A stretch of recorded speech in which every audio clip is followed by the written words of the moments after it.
Ladies and gentlemen of the internet, welcome back to Two Bros One Blockchain. You're watching episode 8 of this journey that we have been on for about a couple of weeks here, a couple of months, but obviously trying to get you caught up on several years of being in the crypto space. And this week has been an interesting one, I will say.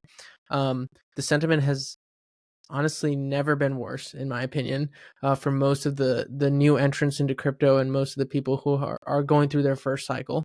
But to be honest, things are really not that bad if you look at the market overall. So honestly, just wanted to get your thoughts here, Alex, and kind of discuss where we think the market is and how we're looking at our portfolios, what we're doing with all of the things that have gone on, and then also discuss some of the interesting kind of crazy stuff going on in the world of meme coins and all this stuff going on within the different verticals of crypto. So I'll hand it over to you. I'm curious to hear your thoughts on how this last week has gone and how you're feeling this upcoming week as well. Yeah, so hope everyone's doing well tonight. Yeah, I do think that we are seeing a lot of fear in the market. Obviously, retail is basically. I saw a poll, a pretty large poll, where someone asked, where do you think the top is for Bitcoin this cycle? Is it here? 120K, 150K, and I think almost about 70% landed on either here or 120K, which just basically tells me that a lot of people out there think that the top is either in or very very close, right? Our all time high was 108K, so if almost half the people are saying that we're only going to go up another 12K from here, and then the other half are basically saying that they don't think we're going to push much higher than 108, 109.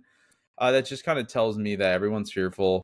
Um, and I think that that's what's creating this great buying opportunity. And the thing about a buying opportunity is that sometimes we look at the market and we see a really quick wick, right? Shoots down, V-shaped recovery, pops back up. We've seen that a few times where Bitcoin went down towards like 92K, pops all the way back up to 98, 97K range, and then you're sitting there saying, "Hey, I wish I bought that those lower prices, right? Or did you snipe those prices?" We're talking between our friends, right? Um, this just has continued to be a slow bleed. So you don't really get that fun aspect of the market where everyone's like, "Oh, did you buy this at that price?" Like people are just sitting here looking at these charts and they're just, there's no movement. It's a slow bleed out. Um, you're just seeing a lot of these mid cap altcoins just slowly dying, and it's really all just stemming around Ethereum.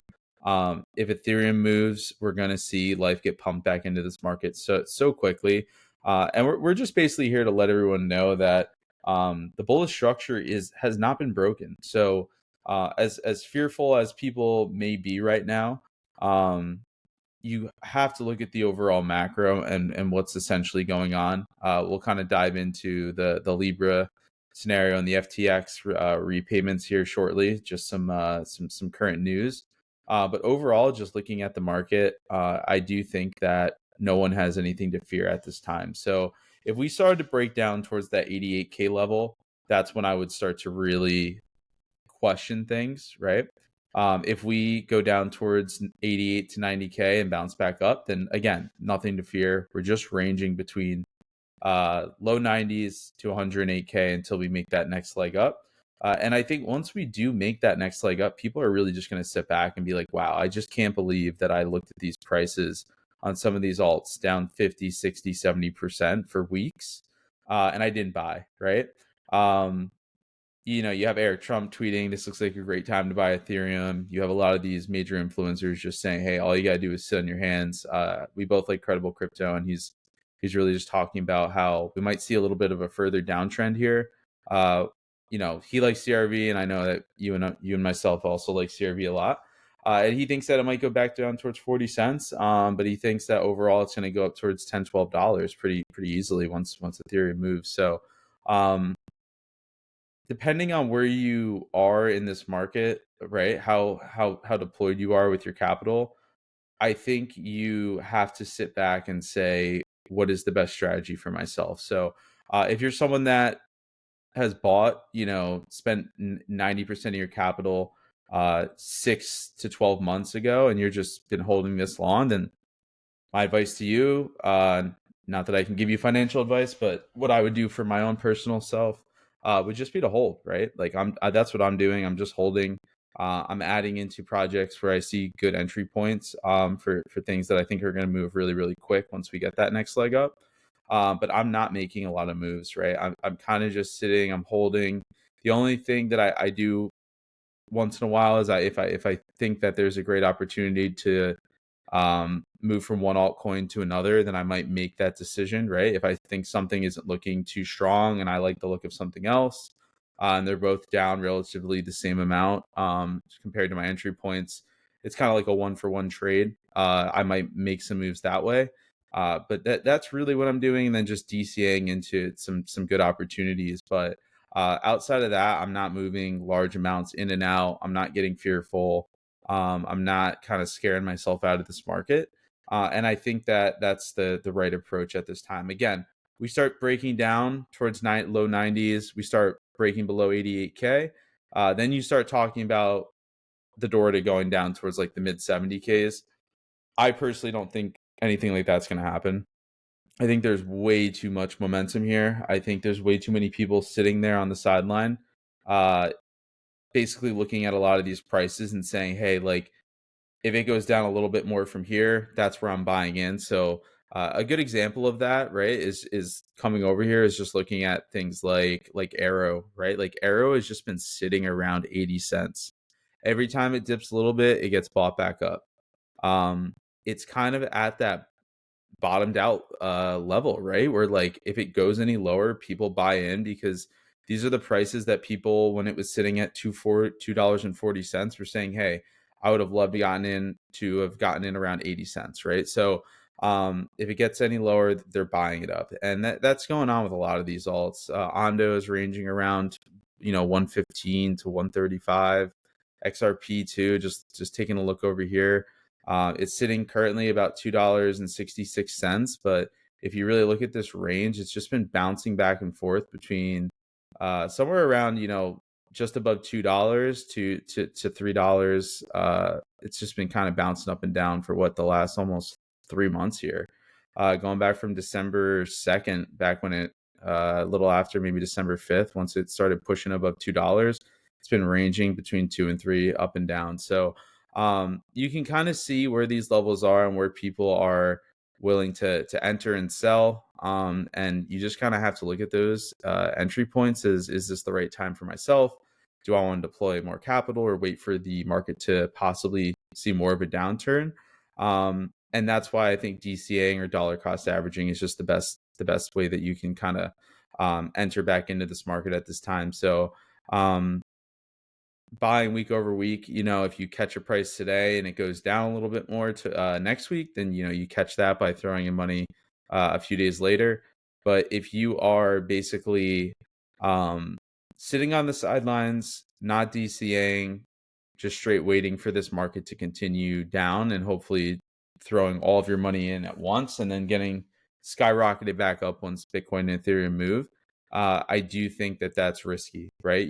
There's a good chance that you get left behind on a lot of these alts. So when the move up comes, it's going to probably be pretty aggressive, and I think it's going to be difficult for a lot of people to catch it. Yeah, I think that's very, very accurate in terms of it's really hard to. There's so many things that go into when liquidity arrives into the market once again, and once prices actually start moving. Like you'll be able to catch the start of a move, but for the most part, like at any day, at any given point in time, there's going to be catalysts that are just going to blow your entries out of the water if you're waiting on the sidelines for something to happen. Once you've missed 20-30% of a move because you were sidelined, it's then a question of, is it worth getting in 20-30% higher? And that's how people get caught, is essentially like trying to catch too far or too late into a move, and then it crashes. I was there with many of these memes. I would say like the AI memes.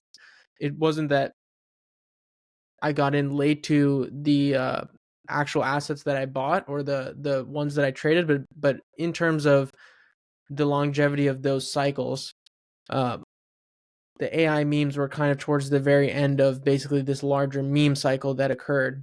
And that was the most fraught that we saw. Like it was the most amount of gains that we saw in a quick period of time, most like alt season that we've seen since, 2023 or whatever. But that got a lot of people wrecked because a lot of people ended up holding those positions. Now they're underwater 70, 80%. Regular, this is the thing, regular mid cap altcoins are also down 40, 50%. So basically, I know everyone in the altcoin space right now is in a tough spot because of just the reality of these assets not having held up very well in relation to Bitcoin. So I think my focus right now is essentially just understanding there's long-term assets like stocks, Bitcoin, etc. that are the priority. You're trying to accumulate more of those things, and then definitely using these altcoins as vehicles. The good thing is, if you've been focusing on fundamentals and utility, even though that was kind of clowned for a long time within this bull market because the most of the capital was going into memes, like we've been saying, I think the fundamentals are actually going to matter a little bit. So all that research and effort you put into trying to find something that's worth value, hopefully it actually has value. The reality of us being right, just based on probability, is pretty low. So understand that, like, the L1 blockchains are going to be probably your best chance at catching the network effect. That's Sol, Sui. Ethereum technically is the very first, and that's why we like it so much, is that I think institutions haven't really had their chance to wrap their heads around Ethereum. Everyone understands Bitcoin now. Bitcoin is in the mainstream. It is no longer like in a cave and mysterious and nobody knows about it. Like all of the big boys, the sovereign wealth funds, the countries, the states, everyone is in an arms race to get a hand on Bitcoin because it's clear that it's probably going to much higher levels, and it's the hardest asset we've come to know at this point. The whole stuff regarding gold and where is the gold kept again? What is that? It's a fort or like a military base, or do you know what I'm talking about? Yeah, no, it's kept. They keep gold in several areas. I know New York City has a large reserve, but there's a couple around the United States. Basically, right? Like I know the Trump administration has been talking about obviously trying to get Auditing the the gold. dollar. Yeah, they're trying to get the dollar basically pegged back towards like hard assets. Like Bitcoin is one that obviously we know they're talking about. Another one would be kind of be tied to purchasing more gold. So that might be the wave of the future. Gold has been continuing to put in new all-time highs, just like Bitcoin has. So that's why you keep hearing that coin term of Bitcoin is digital gold, right? So when times get tough and people start looking at the macro picture and they start getting fearful, they want to go risk off, right? So something like altcoins or stocks that they don't believe are gonna hold up through a serious time, like a economic downturn into a recession. They are going to essentially look for those assets, right? So that's Safe going to push havens. gold, safe havens. Real estate's another one, right? Usually during times of recession, interest rates come down as well. It makes real estate more attractive. A house typically, right, with insurance, it's always there. It's a safe asset. It appreciates over time. It always has, always will continue. Um, these are where people start to put their money, and then risk on assets come back when the economy is good. So we're in that time where risk on assets have been obviously doing phenomenal. If you take a look at any stock, any major stock from 2 years ago till now, right, during COVID till now, that's might be up 2, 3, 4, 5x. So which is kind of crazy, right? Like I remember when we were looking at Amazon stock, Dante, a few years ago, right after COVID, I think it tapped down to like $87, and now it's sitting around what 240, I think. So you got to think, Amazon stock has 3x in the last 2 years, which is absolutely insane to think about how much money is invested in Amazon stock globally. For it to do a 3x, it's just a massive amount of inflow. And that's kind of the scenario that we're in. And do I think that we're going to be in this uptrend forever? No. But do I think that we're going to have a pretty solid run here for the remainder of 2025? Yes. So I'm very hopeful for March. I'm very hopeful potentially for the end of February. But at the end of the day, we just really don't know. We just have to take it day by day, keep breaking down the macro and what's going on in the market. And we'll keep updating you with what we think are the right moves. So that's currently what we're at, right? Where we're at the moment, and that's why we encourage all of you to follow us over on TikTok or on YouTube, just to stay up to date and get that real time input into our thoughts, where we think the market's going, what we think good opportunities are. So that's really the point of us being here, is to hopefully give you some insight into a real retail trader's mind, right? So you're not getting kind of that situation that you are with a lot of other influencers, where they're shilling coins, meme coins. They're trying to shill a lot of projects that they are basically gambling on. You want to make sure that you're in real projects here that are going to be substantial going forward, right? And that's why we like things like Ondo, XRP. um, I like things like Chainlink, because I think they have real use case, real potential to make some serious 2, 3, 4x's from where they currently sit. Um, and that's what we're really going for here, right? We're not gambling. We're looking for good assets that are going to put in Feels a like good gambling run. sometimes. It does. It definitely does feel like gambling. At times, the way that these things go up and down, right? I know there's a few that we've been looking at that are down 70%, and that's never fun to see. But uh, they can really very easily gain back what they've lost in just a matter of days if Ethereum and Bitcoin decide to move. Yeah, I think the thing here is to hopefully you haven't been gambling this whole time and you are actually investing with some sort of thesis that something is going to have some future long-term value, at least in an alt season.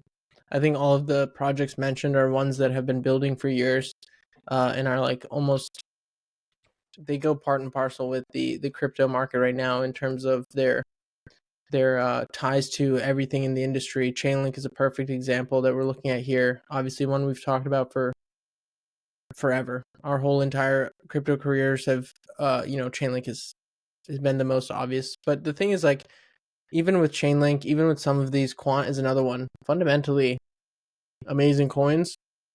They're very steady. They're performing, but they severely underperformed this last year, 2 years in terms of uh, against Bitcoin, against most stocks as well. So hopefully this is the time that they finally shine. The fundamentals, assuming that this becomes an institutionally driven altcoin market, just like how Bitcoin is driving institutions are driving most of the kind of price appreciation in Bitcoin, is hopefully, institutions are doing the same kind of due diligence you and I are doing, probably more extensive and with more resource, but they're coming to the same conclusions. And I think, you mentioned a bunch of good coins, but I think there's still plenty of variety in terms of coins that can probably do well.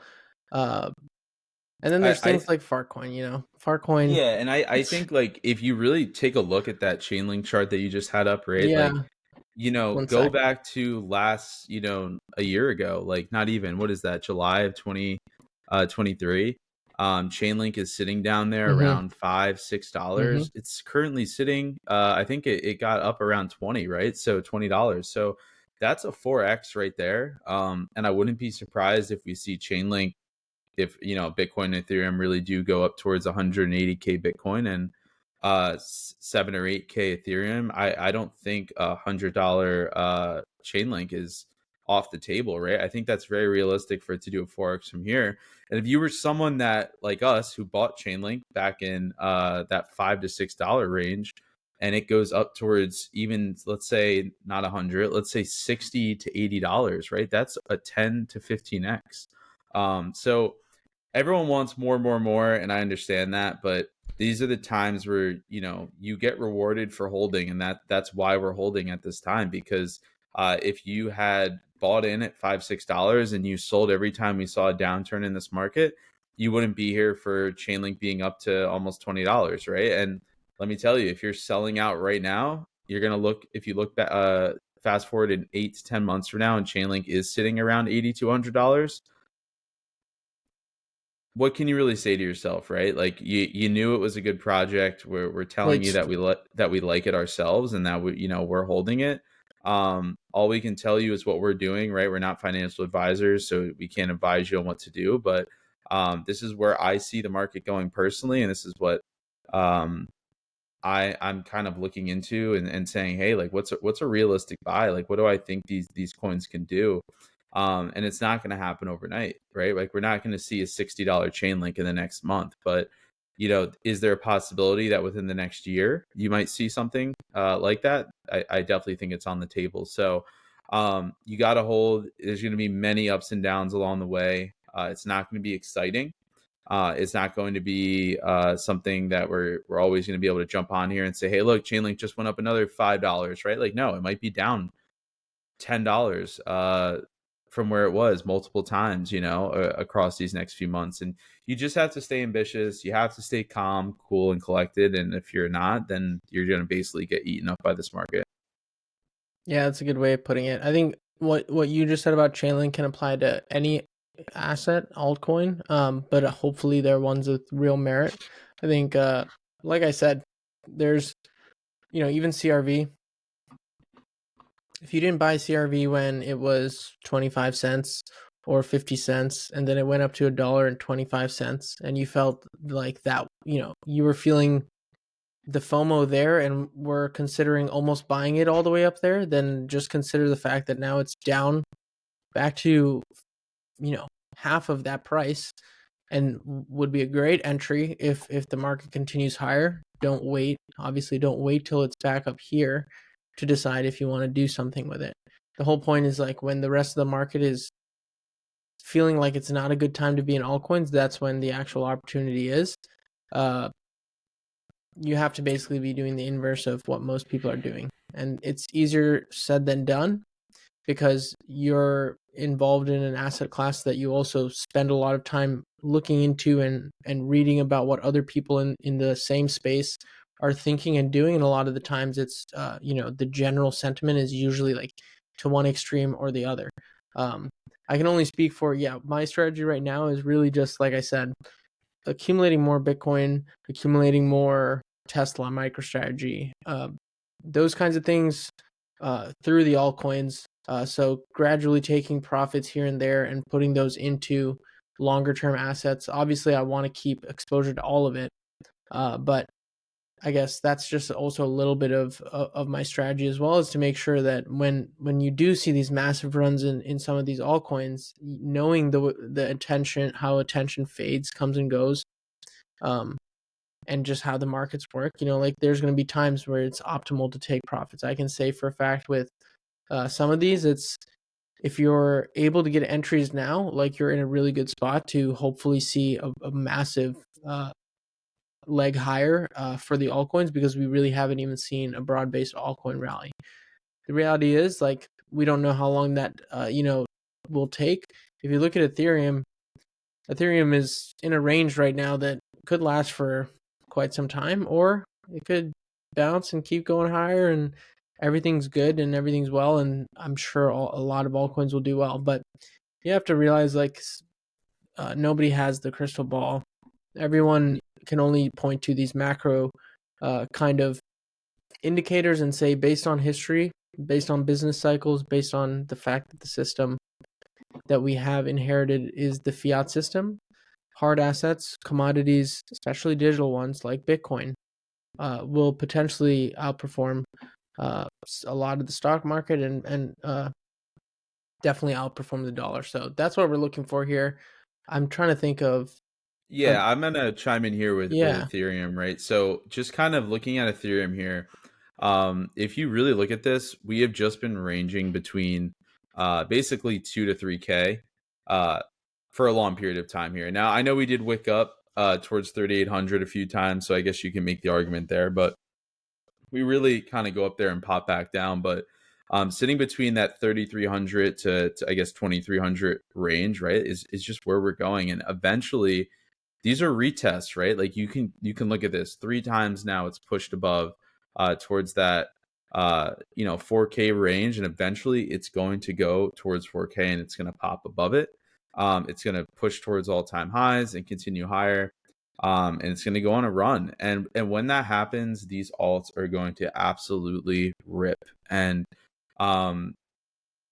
this is the time, is what I'm getting at, right? So this is the time to kind of jump in.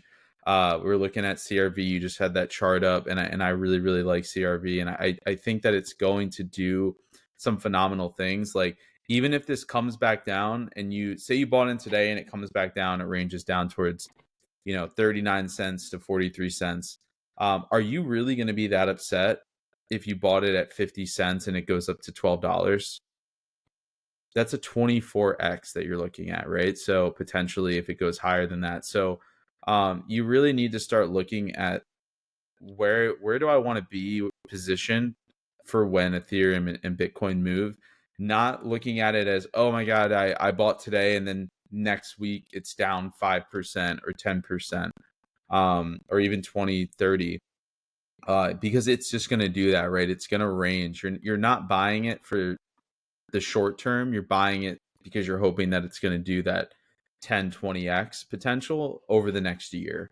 And you're just kind of holding through the ups and downs, the good and the bad days, the green and the red. So that's kind of my take on it, right? Is just take a look at Ethereum. It hasn't broken down substantially. A lot of these alts have put in really good legs up, they've held them, right? Like Sui, you just had the Sui chart up here. If you take a look at it, we got into Sui, around that. We started buying it close to 50 cents. I think I got a pretty good bag of it, closer to around 70 to 80 cents. Bought more towards $1. So it just continues to move up, and maybe it comes down a little bit, but then it goes up again and it keeps building. And that's what XRP's been doing. That's what Sui's been doing. That's what Ondo's been doing. And that's why I like those three. And they're three of my top holdings. Obviously, Bitcoin, Ethereum are up there too. I like Arrow a lot, as well as Chainlink and a couple others here. But when you're kind of taking a look at a lot of this, right? And I know you were just talking about MSTR. So JP Morgan just bought $100 million worth of MicroStrategy stock, or strategy stock, as they've been rebranded essentially. So you want to take a look at some of these too. I think these are safer buys, right? Like if you're looking for Bitcoin, like strategy stock, Coinbase stock, like these are buys that I think, Tesla stock even, that I really, really like, in terms of stocks at this current time. I think they have a lot of potential to do very, very well the rest of this year. Do I think you're going to get a 5-10x out of them? No. But I think there's safer bets that are going to give you hopefully 20-30% at minimum. So that's why I like them. They're safe bets. They have potential to give you more than that, but hopefully at minimum, you make some solid return on it. So that's kind of why we're looking at these. And the overall goal here is to get into these stocks and things like Bitcoin for the long run. So essentially, right, I'm not looking to make all this money in altcoins and round trip them back down if we have a recession in 2026. Goal here, like you were saying, Dante, we want to make as much money in our altcoins and then rotate that money into these more tried and tested assets. So things like Bitcoin, right? Like my goal is just to keep stacking as much Bitcoin as I possibly can, and then not find myself in this scenario where I have to be trading altcoins, right? I would love to just build as much Bitcoin as I can over these next few years trading alts, and then be in a good position to kind of sit in my hands and trade alts for fun. I don't know what your take is on it, but what you prefer, Bitcoin, MicroStrategy, Tesla, but I think we can agree that they're all pretty solid buys at this time. Yeah, I think so the reason I bring up these stocks and the reason I bring up long term is because I think a lot of the people who are getting into crypto now are not, they're younger than us, and they're kids that were the same age as us when we found crypto. And a lot of the ideas I had about crypto were right, but the execution of those ideas were wrong. Like, I think a lot of you kids out there, or people our age, we all understand that this or this digital asset stuff is definitely going to be a massive part of the future. The $3 trillion that is currently sloshing around in crypto is going to be 30. It's going to be 300. Like, you have to believe that this is going to be as big as most people in crypto believe it's going to be. And the reality is, to capture the most amount of that move and that understanding that you have, it's really doing the simple stuff, and it's not even doing these it's not even trying to guess with the altcoins which ones are going to outperform. It's really just like, the basics. And so I personally have faded the basics for too long. I realized, like, well, not really, but the point is, like, could have just been buying Bitcoin, could have been just buying these pretty quote unquote safe stocks, and but going in with much more size, and still performing relatively, perfectly well compared to what we would be doing in the altcoins, just because of the nature of how volatile the altcoins are. Meaning, like, all right, it's going to go up couple 100%, and then go back down a couple 100%. And so obviously we're trying to compound, we're trying to make gains on top of our gains. And then obviously with that, try and be advantageous with taxes and such, like the long term versus short term. I know I'm paying a lot in short term capital gains. Is it worth it in the long run versus is it not worth it in the long run? It's just dependent on how much you're actually making. But reality is, like, the best thing to do is just buy and hold things that you believe in. And the reality is, like, don't go too far down the risk curve, because, like, what you might believe in might not be coming around for, who knows when. You can be right about something 3 or 4 years in advance, but the chart still goes down 90% and you're screwed. So that's always, like, just a reality of being in the crypto space too. But I think I want to hone in on just being very clear, like, 60-70% of at least my assets will be in, like, safer things, quote unquote safer, which I think there's still inherent risks to things like Tesla, MicroStrategy. Like, every investment involves risk. I just think that they have established themselves much more, so the risk is less than, your everyday altcoin.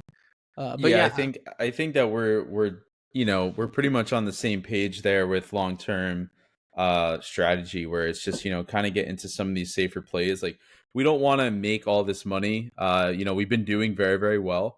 We're holding on still because we do think that we're gonna still get that final blow off top sometime here in 2025.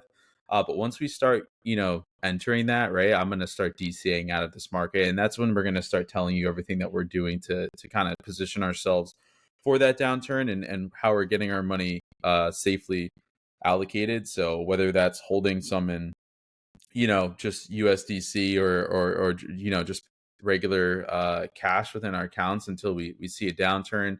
Some of that will get rotated into Bitcoin. Some of that will get rotated into things like strategy.